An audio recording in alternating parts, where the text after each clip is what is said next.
that's the only pole on the other side of the South Pole from Middle Mark. And I think it's quite astonishing that there should be an area as big as that unexplored.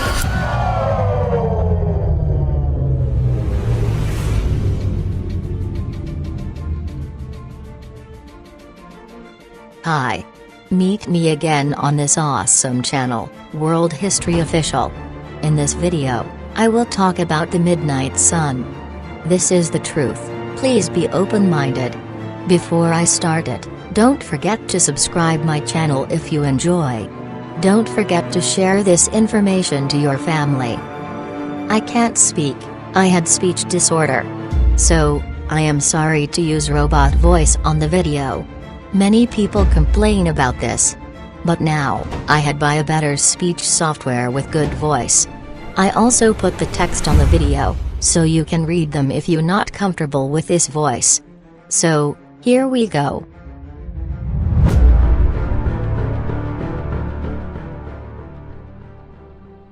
During Arctic summer, from the 22nd to the 25th of June, at a high enough latitude and altitude, you can watch a phenomenon known as the midnight sun, where the sun stays continuously visible in the sky for 3 days straight. The midnight sun rises on the 22nd and for the next 72 hours never disappears from sight, slowly ascending and descending every 12 hours, showing 3 brilliant sunsets and sunrises without ever actually setting below the horizon. In the Brighton Examiner of July, 1870, United States Ambassador to Norway, Mr. Campbell, described his experience witnessing the midnight sun with a group of gentlemen, on a cliff 1,000 feet above the Arctic Sea at the 69th north parallel. It was late but still sunlight. The Arctic Ocean stretched away in silent vastness at our feet, the sound of the waves scarcely reached our airy lookout. Away in the north the huge old sun swung low along the horizon, like the slow beat of the tall clock in our grandfather's parlor corner. We all stood silently looking at our watches. When both hands stood together at 12 midnight, the full round orb hung triumphantly above the waves, a bridge of gold running due north spangled the water between us and him. There he shone in silent majesty which knew no setting. We involuntarily took off our hats, no word was said. Combine the most brilliant sunrise you ever saw, and its beauties will pall before the gorgeous coloring which lit up the ocean, heaven, and mountains. In half an hour the sun had swung up perceptibly on its feet, the colors had changed to those of morning. A fresh breeze had rippled over the florid sea, one songster after another piped out of the grove behind us. We had slid into another day. Tourists from Haparanda prefer going to Avasaksa, a hill 680 feet above the sea, from which, though 8 or 10 miles south of the Arctic Circle, they can see the midnight sun for 3 days. As the voyage drew to a close, and we approached the upper end of the Gulf of Bothnia, the twilight had disappeared, and between the setting and rising of the sun hardly 1 hour elapsed. Haparanda is in 65 degrees 31 minutes north latitude and 41 miles south of the Arctic Circle. It is 1 degree 18 minutes farther north than Archangel, and in the same latitude as the most northern part of Iceland. The sun rises on the 21st of June at 12:01 a.m. and sets at 11:37 p.m. From the 22nd to the 25th of June the traveler may enjoy the sight of the midnight sun from Ivasaksa, a hill 680 feet high, and about 45 miles distant. By M. Paul B. Duchelu, The Land of the Midnight Sun. If the Earth were actually a spinning globe revolving around the Sun, the only place such a phenomenon as the midnight sun could be observed would be at the poles. Any other vantage point from 89 degrees latitude downwards could never, regardless of any tilt or inclination, see the sun for 24 hours straight. To see the sun for an entire revolution on a spinning globe at a point other than the poles, you would have to be looking through miles and miles of land and sea for part of the revolution. Anyone below the 89th parallel could never witness the sun for 72 hours, 3 whole revolutions, straight because to do so would be to assume you are somehow seeing through the globe and to the sun on the other side. Since such an assumption is ridiculous, and yet the midnight sun can clearly be seen as low as the 65 parallel, this is another absolute proof that Earth is the flat, stationary center of the universe. If the Earth be a globe, at midnight the eye would have to penetrate thousands of miles of land and water even at 65 degrees north latitude, in order to see the sun at midnight. That the sun can be seen for days together in the far north during the northern summer, proves that there is something very seriously wrong with the globular hypothesis. Besides this, how is it that the midnight sun is never seen in the south during the southern summer? Cook penetrated as far south as 71 degrees, Weddell in 1893 reached as far as 74 degrees, and Sir James C. Ross in 1841 and 1842 reached the 78th parallel, but I am not aware that any of these navigators have left it on record that the sun was seen at midnight in the south. Thomas Winship, Zetetic Cosmogony. Heliocentrists also cannot explain why the midnight sun phenomenon is not experienced anywhere in the southern hemisphere at any time of year.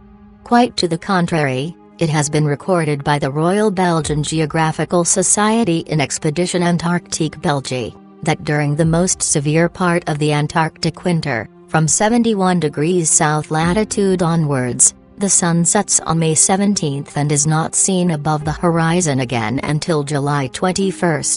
This is completely at odds with the ball Earth theory, but easily explained by the flat Earth model. The midnight sun is seen from high altitudes in extreme northern latitudes during Arctic summer because the sun, at its innermost cycle, is circling tightly enough around the polar center that it remains visible above the horizon for someone at such a vantage point. Likewise, in extreme southern latitudes during Arctic summer, the sun completely disappears from view for over 2 months because there at the northern tropic, at the innermost arc of its boomerang journey, the sun is circling the northern center too tightly to be seen from the southern circumference. It is evident that in the great encircling oceans of the south, and the numerous islands and parts of continents, which exist beyond that part of the earth where the sun is vertical, cannot have their days and nights, seasons, etc., precisely like those in the northern region. The north is a center, and the south is that center radiated or thrown out to a vast oceanic circumference, terminating in circular walls of ice, which form an impenetrable frozen barrier. Hence the phenomena referred to as existing in the north must be considerably modified in the south. For instance, the north being central, the light of the sun advancing and receding, gives long periods of alternate light and darkness at the actual center, but in the far south, the sun, even when moving in his outer path, can only throw its light to a certain distance, beyond which there must be perpetual darkness. No evidence exists of there being long periods of light and darkness regularly alternating, as in the north. In the north, in summertime, when the sun is moving in its inner path, the light shines continually for months together over the central region, and rapidly develops numerous forms of animal and vegetable life. By Dr. Samuel Robotham, Zetetic Astronomy, Earth Not a Globe. In typical reverse-engineered damage control fashion, trying to explain away the midnight sun, problematic Antarctic phenomena, and the fact that Polaris can be seen approximately 23.5 degrees south of the equator, desperate heliocentrists in the late 19th century again modified their theory to say the ball Earth actually tilts back 23.5 degrees on its vertical axis, thus explaining away many problems in one swoop. If it simply tilted the same direction constantly, however, this would still not explain the phenomena because after 6 months of supposed orbital motion around the Sun, any amount of tilt would be perfectly opposite, thus negating their alleged explanation for Antarctic irregularities. To account for this, heliocentrists added that the Earth also wobbles, in a complex combination of patterns known as planetary nutation, the Chandler wobble, and axial precession which, in their vivid imaginations, somehow explains away common sense. Common sense, however, says that if the heat of the Sun travels 93 million miles to reach us, a small axial tilt and wobble, the difference of a few thousand miles, should be completely negligible. If the ball Earth actually spun around 93 million miles from the Sun, regardless of any tilt or wobble, temperature and climate the whole world over should be almost completely uniform. If the heat of the Sun truly traveled 93 million miles to reach Earth's equator, the extra few thousand miles to the poles, regardless of any supposed tilt or wobble, no matter how extreme, would surely be negligible in negating such intense heat. The supposition that the seasons are caused by the Earth's annual motion round the Sun at a mean distance of 92,500,000 of miles, is grotesque. According to Piazzi, the size of the Sun is in proportion to the Earth, as 329,360 to 1, the diameter exceeds that of the Earth 112 times.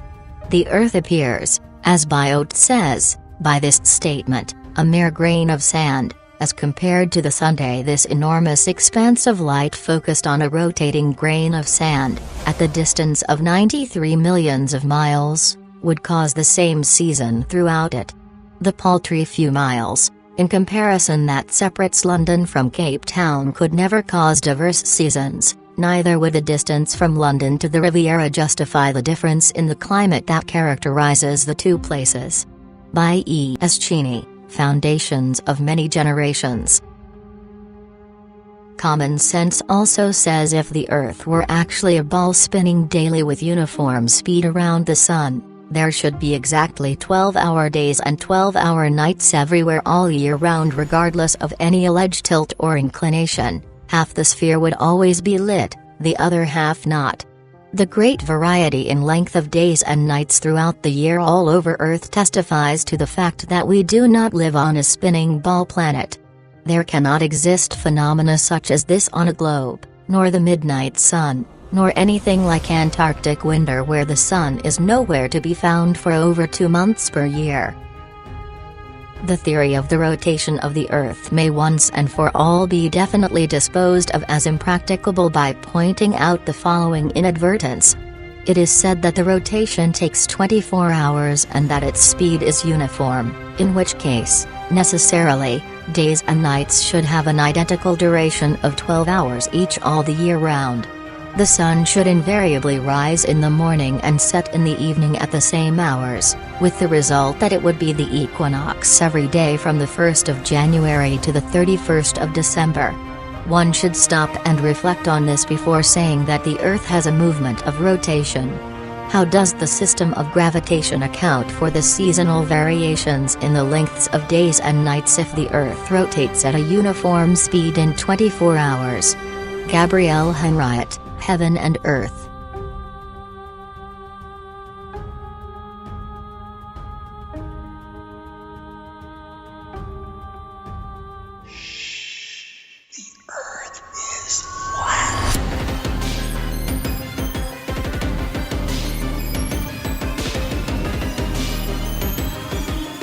And that's beyond the pole on the other side of the slope from Little Mark. And I think it's quite astonishing that there should be an area as big as that unexplored.